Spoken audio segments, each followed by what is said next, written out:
નમસ્કાર મિત્રો, વેધર એનાલિસિસમાં તમારું હાર્દિક સ્વાગત કરું છું. હું છું ચૌહાણ જગદીશસિંહ. તો મિત્રો, આજના વિડીયોની અંદર વાત કરવાના છે કે હવે જે મિત્રો જે બંગાળની ખાડીની અંદર જે બનેલી સિસ્ટમ હવે મિત્રો છે તે મિત્રો ગુજરાત નજીક આવી ગઈ છે. હવે મિત્રો આજે જે મિત્રો ગુજરાતમાં ભારે વરસાદ અતિભારે વરસાદ પડવાની શક્યતાઓ રહેલી છે. અત્યારે સિસ્ટમ મિત્રો ક્યાં પહોંચી છે અને ગુજરાત ઉપર તેની અસર ક્યારે થવાની છે તેની સંપૂર્ણ માહિતી આજના વિડીયોની અંદર આપવાના છે. તો મિત્રો બંગાળની ખાડીની આવેલી સિસ્ટમની જો વાત કરો તમે અહીંયા સિસ્ટમ છો તો મિત્રો અહીંયા સુધીથી આવી પહોંચેલી છે.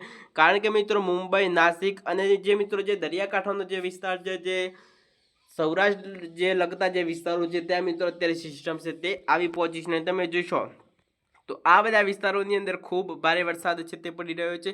અહીંયા તમે જોશો તો મુંબઈની અંદર પણ મિત્રો ખૂબ ભારે વરસાદ પડી રહ્યો છે. કારણ કે મિત્રો અડધી સિસ્ટમ છે તે મિત્રો દરિયાની અંદર છે અને અડધી સિસ્ટમ છે તે મિત્રો જમીન ઉપર છે. કારણ કે મિત્રો જે આ વિસ્તારોની અંદર ખૂબ ભારે વરસાદ પડી રહ્યો છે, સાથે સાથે મિત્રો તેની અસર છે તે મિત્રો ઉનાથી લઈ અને વલસાડ, સુરત, દીવ દમણ, દાદરા નગર હવેલીના જેટલા પણ વિસ્તારો છે તે બધા વિસ્તારોની અંદર ખૂબ ભારે વરસાદ અતિભારે વરસાદ અત્યારે પડી રહ્યો છે. વાત કરીએ તો મિત્રો આજે પણ મિત્રો સાંજે હમણાં મિત્રો 5 વાગ્યાની અપડેટ પણ મિત્રો આ વિડીયોની અંદર આપું તો 5 વાગે પણ મિત્રો સાબરકાંઠાના કેટલાક વિસ્તારોની અંદર, ગ્રામ્ય વિસ્તારોની અંદર છૂટા સ્તરે હળવો મધ્યમ વરસાદ છે તે નોંધાયો હતો. સવારથી જ મિત્રો વાતાવરણની અંદર પલટું જોવા મળ્યો હતો. ત્યાર પછી મિત્રો અત્યારે સાંજના મિત્રો 5 વાગે જો છૂટા સ્તરે હળવો મધ્યમ વરસાદ સાબરકાંઠા, અરવલ્લી જેવા વિસ્તારોની અંદર છે તેમ નોંધાયો. તો હવે મિત્રો તમે જોશો તો મિત્રો આજે મિત્રો રાત્રે આ બધા વિસ્તારોની અંદર વરસાદ પડવાની શક્યતાઓ રહેલી છે. કારણ કે મિત્રો તમે જો ઉનાના પણ કેટલાક વિસ્તારો છે, સુરત છે, વલસાડ છે, ભાવનગર છે, વડોદરા છે, ત્યાર પછી મિત્રો રાજકોટ છે, જુનાગઢ છે, આ બધા વિસ્તારોની અંદર છૂટા સ્તરે હળવો મધ્યમ ભારે વરસાદ પડવાની આ શક્યતાઓ છે તે વ્યક્ત કરવામાં આવેલી છે. કારણ કે મિત્રો હવે ધીરે ધીરે જે વરસાદના જે માહોલમાં છે તે પણ આપણને વધારો જોવા મળવાનો છે. કારણ કે મિત્રો આજથી જ વરસાદ આપણને સતત સવારથી જ જોવા મળી રહ્યો છે. કારણ કે મિત્રો આજે જે 29 તારીખથી લઈને 30 તારીખ એટલે કે મિત્રો બીજી તારીખ સુધી ખૂબ ભારે વરસાદ પડ્યા તેવી પણ શક્યતાઓ છે તે વ્યક્ત કરવામાં આવેલી છે. ત્યાર પછી મિત્રો તમે જોશો તો હવે મિત્રો છે તે મિત્રો સાંજના મિત્રો 7 વાગ્યા પછી છે આ બધા વિસ્તારોની અંદર વરસાદ પડવાની હાલ શક્યતાઓ રહેલી છે. ત્યાર પછી તમે જો જુનાગઢ, રાજકોટ, ભાવનગર, વડોદરા, અહેમદાબાદના પણ કેટલાક વિસ્તારો છે, હળવદ છે, મહેસાણાના પણ કેટલાક વિસ્તારો છે, પાલનપુરના પણ કેટલાક વિસ્તારોની અંદર છૂટા સ્તરે હળવો મધ્યમ ભારે વરસાદ પડવાની હાલ શક્યતાઓ છે તે પણ વ્યક્ત કરવામાં આવેલી છે. ત્યાર પછી મિત્રો તમે જુઓ તો જે બંગાળની ખાડીની અંદર બંગાળની ખાડીની બનેલી સિસ્ટમ અત્યારે છે તે મિત્રો ગુજરાત નજીક આવી પહોંચી છે. કારણ કે મિત્રો અત્યારે મુંબઈ, સુરત, વલસાડ જેવા વિસ્તારોની અંદર ખૂબ ભારે વરસાદ પડી રહ્યો છે. કારણ કે મિત્રો આ સિસ્ટમ હવે આ રીતે આગળ વધવાની હાલ શક્યતાઓ છે તે પણ વ્યક્ત કરવામાં આવેલી છે. જેમ જેમ મિત્રો તમને જે અપડેટની અંદર પરિવર્તન થશે તેમ તેમ તમારા માટે અમે વિડીયો છે તે લઈને આવતા રહેવાના. ત્યાર પછી મિત્રો તમે જો 7 વાગ્યાની અપડેટ તમને આપી. હવે મિત્રો આપણે રાત્રે 9 વાગ્યાની અપડેટ પ્રમાણે વાત કરીશું. તો આપણે રાત્રે મિત્રો 9 વાગે આપણને વરસાદ કેવો જોવા મળવાનો છે તેની પણ સંપૂર્ણ માહિતી મેળવી લેવાના છે.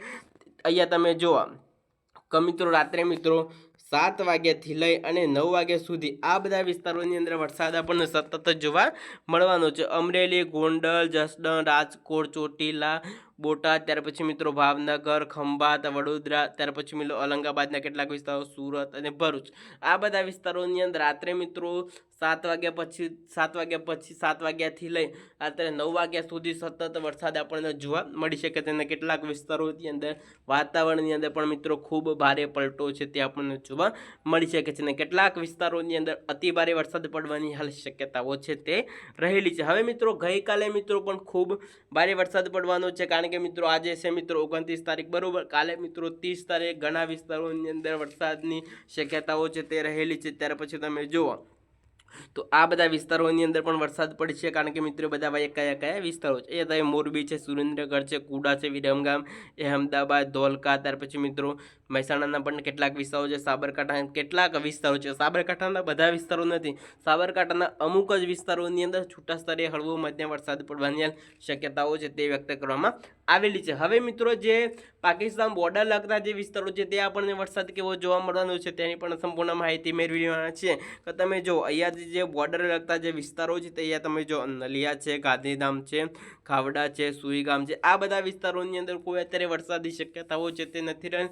કારણ કારણ કે મિત્રો તે બધા વિસ્તારોની અંદર ફક્ત વાતાવરણની અંદર તમને પલટો જોવા મળે હાલ તેવી પણ શક્યતાઓ છે તે વ્યક્ત કરવામાં આવી રહી છે। અહીંયા તમે જો જે બોર્ડર લગતા જે વિસ્તારો છે ત્યાં પણ મિત્રો કોઈ વરસાદની હાલ શક્યતાઓ છે તે વ્યક્ત કરવામાં નથી આવેલી। ફક્ત અને ફક્ત તમે જુઓ કે જે મિત્રો જે દક્ષિણ ગુજરાતના જે વિસ્તારો છે, જે દરિયાકાંઠાના જે વિસ્તારો છે તે બધા વિસ્તારો અહીંયા તમે જુઓ, કારણ કે તમે જો અહીંયા જે સૌરાષ્ટ્ર લગતા જે વિસ્તારો છે, દક્ષિણ ગુજરાતના કેટલાક વિસ્તારો છે તે બધા વિસ્તારોની અંદર છૂટા સ્તરે ભારે વરસાદ પડે હાલ તેવી પણ શક્યતાઓ છે તે વ્યક્ત કરવામાં આવેલી છે। ત્યાર પછી મિત્રો તમે અહીંયા જો હવે 30 તારીખ આપણને વરસાદ કેવો જોવા મળે છે। 30 તારીખ વરસાદમાં થોડો વધારો થશે, કારણ કે મિત્રો અહીંયા તમે જો પોરબંદર છે, ઉના છે, સુરત, વલસાડ તે બધા વિસ્તારોની અંદર ખૂબ ભારે વરસાદ પડશે, કારણ કે મિત્રો સાથે સાથે મિત્રો પવનોની તીવ્રતા સાથે વરસાદ પડવાની શક્યતાઓ રહેલી છે। કારણ કે મિત્રો જો જે દરિયાના જે પવનો છે તે આ રીતે ગુજરાતમાં એન્ટર કરે તેવી હાલ શક્યતાઓ તમે જો કે જે દરિયાના પવનો છે આ રીતે ગુજરાતમાં એન્ટ્રી કરે હાલ તેવી પણ શક્યતાઓ છે તે પણ વ્યક્ત કરવા।